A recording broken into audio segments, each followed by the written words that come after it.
Let's talk about more setups that were made in the Naruto series and never paid off until the end of it. Starting off with an interesting concept that was kinda dropped after the time skip, which was the vibrancy of the world outside of ninja affairs. Starting off in the Land of Waves arc, we learned about trade routes, about gangs controlling bits of land, and fights over influence and neutral territories around the world. It was the main focus of the story, right behind the characters themselves, and it was the reason why Tazuna needed protectors to look after him, because Gato wanted to kill him so that the bridge wasn't completed, and therefore his trade wouldn't be messed up with, because if the bridge was concluded, then it would affect his business, and Gato didn't want that to happen. It's very intricate and the type of thing that's so believable and interesting. In the Chunin exams, we see that the majority of people who are invested in the shinobi world are not even ninjas themselves, but the people that want to hire them. And these people hold a lot of power over the shinobi system because they are the ones who provide the money to them. There are even betting schemes over the Chunin exams fights. One of those guys sends two ninjas to kill Gaara before he fights Sasuke so that he can win a bet. It's very interesting to think about these more minute details of a universe, but they make it so vivid. In the Search for Tsunade arc, we get completely non-shinobi towns and cities with their own economies and power structures, but this is clearly just the background. The world outside is much grander than we could ever think. And when you have such a rich backdrop, you're excited about the prospect of your characters exploring this vast world. But then it just kinda disappears after the time skip, which is disappointing. We're much more focused on the ninja villages themselves, which is not a problem in of itself because they're interesting places, of course, but then this non-shinobi aspect of the world building is a little bit neglected. We no longer see repercussions for quote-unquote small things in the Naruto world, such as trade route disputes, which caused the Land of Waves arc, for example. The only time we really see a non-shinobi town in Naruto Shippuden is when they're looking for Itachi and Sakura kind of encounters Karin on the way. Kishimoto chooses not to expand the world building that much more, and he focuses more on the lore from events past. It would have been interesting to see more things done with the Naruto world in terms of world building in Naruto Shippuden, but then again, Naruto and the main characters' focus had changed. Now they're after the Akatsuki because the Akatsuki is the actual threat in the world, and their missions are not going to involve mundane matters as much, which can be seen as a bit of a problem because Naruto's career as a ninja does not resemble a normal career whatsoever, because almost no ninja in the history of the world would go on such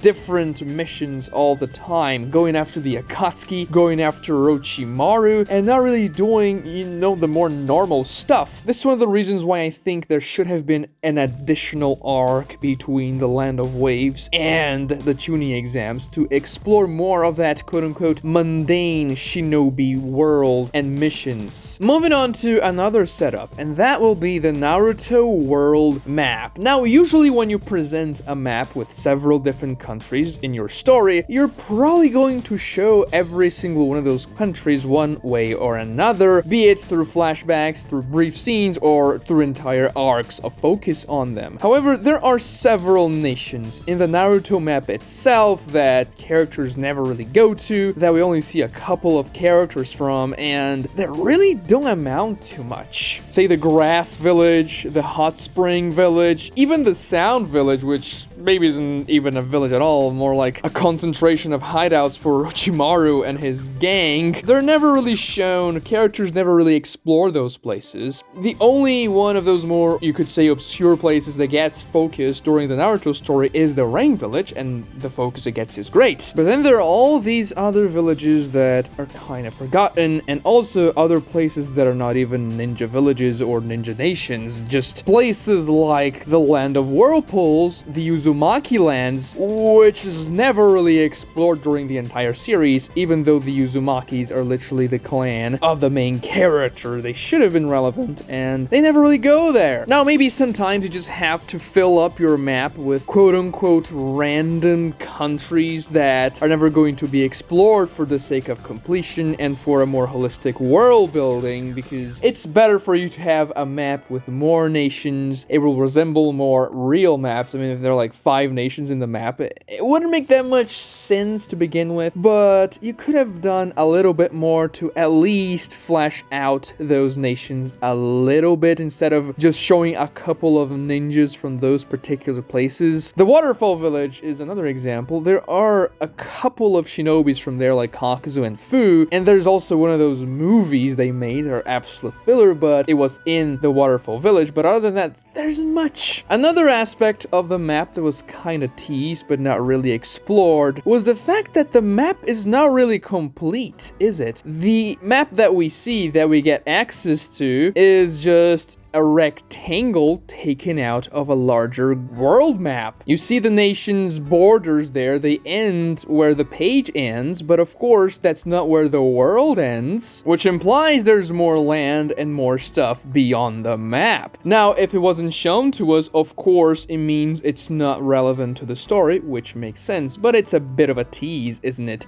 It also makes you wonder, is the Naruto world a Pangea-like world, or does it have more continents around? The Sasuke Retsuden novel seems to imply it has other continents because they go to that new country that resembles the Middle East, and we never get an explanation as to where that country is. It's certainly not in the usual map we get to see throughout the entire series. And then when Ada uses her jutsu that expands around the entire globe, we see glimpses of other continents when it's zoomed out and we can see the entire planet. But yes, you could say this isn't a setup that wasn't paid off because it wasn't really a setup. It wasn't shown to the audience because it had no relevance, and therefore you shouldn't expect to get a payoff in the end. It's just a bit of a tease and something fans really wonder about. Now let's talk about another interesting fight that never happened, but that was absolutely teased. And that was Sakura versus Conan. This fight, it's not that it was teased within the story itself, but in the opening of the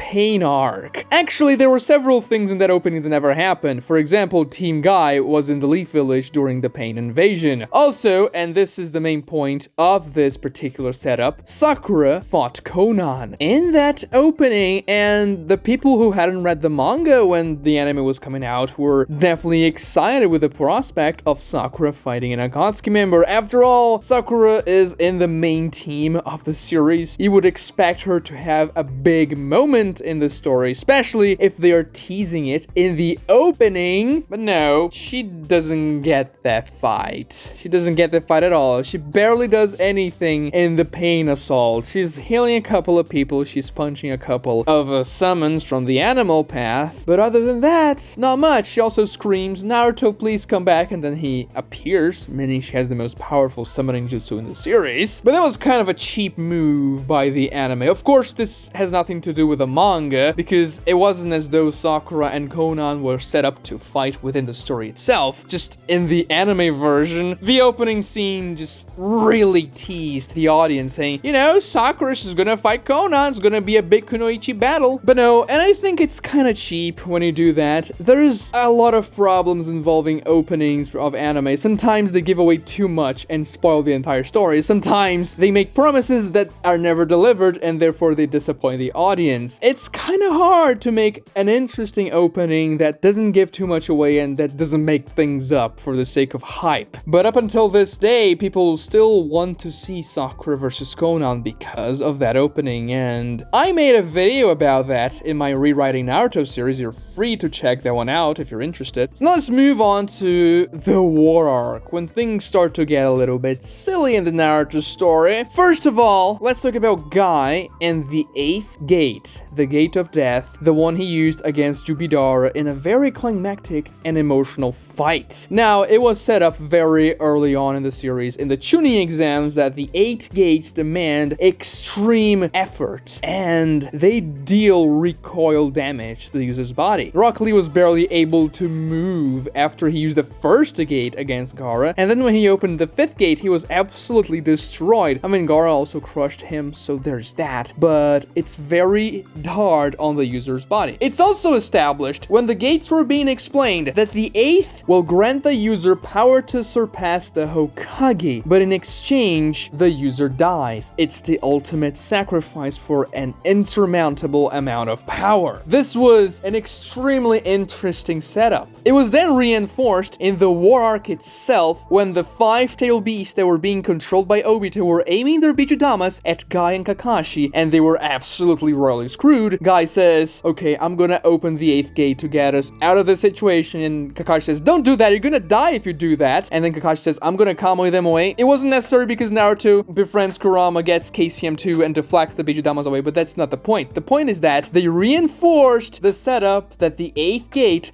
is gonna kill you. And from the inception of the 8 gates, we knew the 8th gate was eventually gonna be used. Otherwise, why would you even set that up, right? Well, except this is a video about setups that were not really paid off, but the 8th gate was used. The fight was great. The flashback with Might Dai was great as well. Him fighting against the 7 ninja swordsmen. He doesn't really fight on screen, but just that moment when they cut from Might Dai to Might Guy using the 8th gate, it's amazing. But the one very specific and hardcore condition that was imposed on those who use the 8th gate, that was not paid off. The fight between Guy and Juubidara was so emotional because we knew Guy's life was forfeit. He was not going to survive that fight. It was the ultimate sacrifice. He was trying to defeat Madara with everything he had. He was sacrificing himself for the new generation. Madara makes fun of Guy, saying the red color he depicts with the 8th gate is the color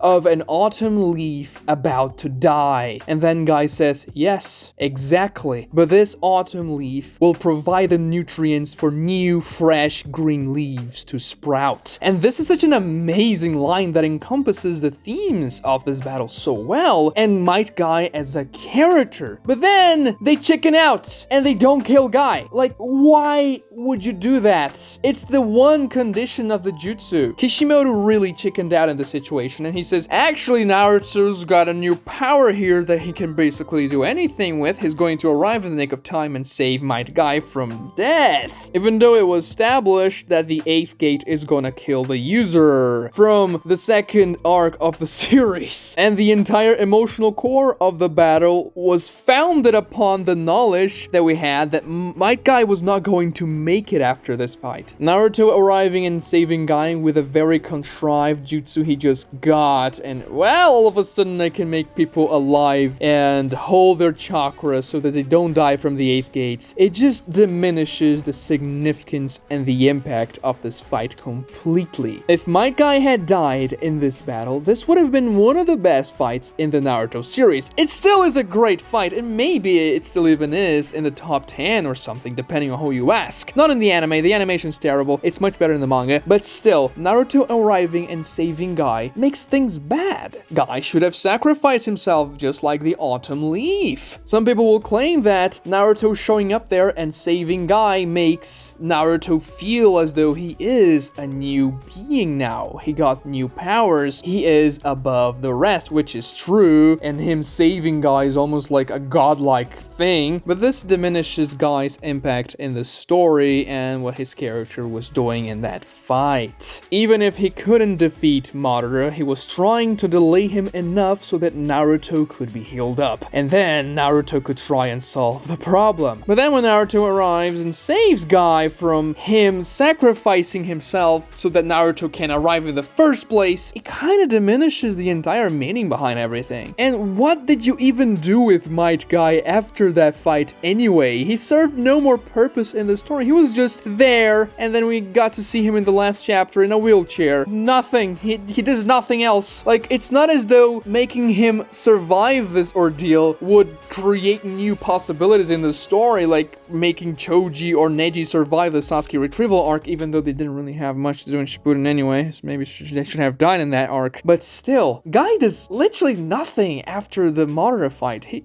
definitely should have died in that situation, especially because of the impact of the scene itself and because of the setup. You know, the 8th gate's gonna kill you. That's it. There's no way around it. It would have been much better this way. But anyways, let's move on to the next point, the next setup. And this one comes right after Guy survives the 8th gate, which is when Naruto acquires the 6th Path Sage mode. And we see something very interesting about his character design right after he uses the QB Chakra mode with 6 Path Senjutsu. He acquires the ability to use truth-seeking orbs. Truth-seeking orbs were used by Juubito and Juubidara to great effect. They were a nightmare to deal with. Those two characters were relying very heavily on the truth-seeking orbs, especially Juubito for everything, and they were a Kikimora, literally the pinnacle of ninjutsu. It's even something better than ninjutsu. It's god jutsu almost. Oh god, don't make me remember Shinjutsu, please. But anyways, when we saw Naruto with truth-seeking orbs, they look cool first and foremost, but then we also thought, okay, this is gonna be insane. Naruto got this power now, and this was very, very powerful before. Imagine what the protagonist of the series is gonna do with them. The fight against Madara is gonna be insane. Of course, the fight against Madara ends in a terrible, terrible way. But then again, it's not even the point of this setup. The point is that Naruto's usage of the truth-seeking orbs is nothing short of absolutely disappointing. Well, he does a couple of things with them. Let's go through them. First, he uses the truth-seeking orbs as a rod to assault Madara and Taijutsu. Doesn't work. Fine, he's learning. He's learning, okay? Naruto's learning. Second, he uses the truth-seeking orbs as a platform for Sasuke, so Sasuke can fly when Kaguya summons that magma dimension. Okay, pretty useful, I suppose, but still not extremely interesting. Naruto then uses the truth-seeking orbs to fool Kaguya when he passes the truth-seeking orbs to a clone so that Kaguya thinks she got the original. Pretty clever, I have to say. You know, not the worst thing in the world. And then he wastes them. He uses them against Sasuke's Susanoo arrow in the Valley of the End. And he could have done literally anything else. He could have dodged them with speed. He could have blocked them with QB Chakra. But no, he wastes the truth-seeking orbs, and those arrows weren't even laced with a Materasu or anything special. They were just normal chakra arrows. He would have probably tanked them anyway. Sasuke literally hit Naruto square on with a Chidori, and Naruto wasn't even cut by it, so I doubt the arrows would do anything. But no, let's waste my godlike power, Kikimora, on Susanoo arrows. Not even from a perfect Susanoo. It was from a small Susanoo that wasn't even armored Susanoo. Like, Naruto, come on, man. And then you're expecting, okay, but like, they're gonna come back, right? They're made out of chakra. He can probably produce them in a decent speed. But no, they're just gone. You just get the 6, and then you're done. If you waste them,